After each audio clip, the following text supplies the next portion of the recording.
today I'm going to talk about the economic significance and importance of tourism to the Sullivan County economy. And in particular, I'm going to be talking about how tourism spending has been growing the last 7 years, the tremendous impact tourism has on the number of jobs created in Sullivan County, and also the tax base that tourism generates, both state and local tax base. Sullivan County is the seventh highest ranking tourist spending county in Tennessee, and looking over the last 5 years, Sullivan County has really been on the growth curve along with some other counties similar to it. We track Sullivan County in a lot of the events.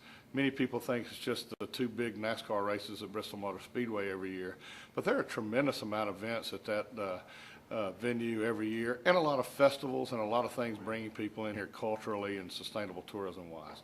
A lot of natural resources that attract people. People are wanting to stay closer to home in this economy. They want to stay closer in their backyard, do things more budget-wise. I think that'll work to Sullivan County's favor during this economic downturn of 2009.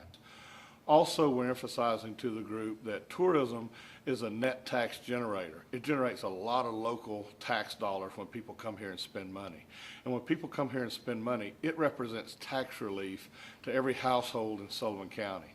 From our estimates, Rain, we estimate that every household is subject to $301 less in state and local taxes they pay as a result of tourist spending and tourists generating local tax revenues.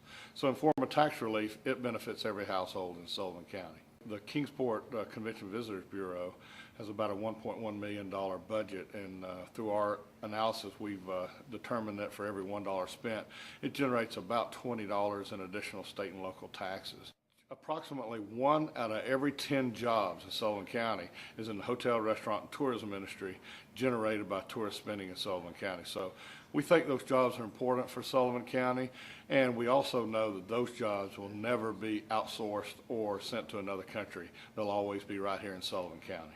Pigeon Forge, City of Pigeon Forge is hiring some consultants to come in to teach frontline employees about just having good manners and saying thank you and making sure the guest knows that they appreciate spending money there.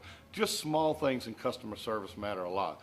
I think it would benefit Sullivan County as it does many counties, and especially during a slow economy, people that do travel are looking for value in their travel. And this year they want to be told, thanks for visiting us, thanks for spending money here. So I think that kind of training will probably pay off.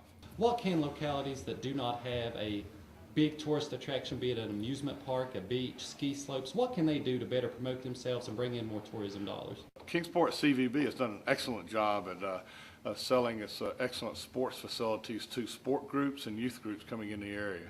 That is a big revenue generator whenever you can get groups in participating in youth sports all the way from soccer and softball and a tremendous amount of other activities. That is something Kingsport has uniquely identified itself as. We had an article in our paper about the Tri-Cities Regional Airport being one of the top rip-offs. Any comments on that? Or? Well, the term rip-off is subjective, but there are high airfares in a lot of areas like Tri-Cities Airport that serve the 3 cities in the area, not unsimilar to a lot of other cities in the southeast, mainly because airlines right now are in survival mode, and in survival mode, airlines must do 2 things. They must decrease empty seats and increase revenues, and to do that, they're flying less flights, less seat capacity into selected airports. This is one of those selected airports, and I think for a short period of time during 2009 we'll see those high airfares, but later on as more competition and the economy picks up in 2010, I think you'll see those airfares be more competitive statewide and for Tri-Cities.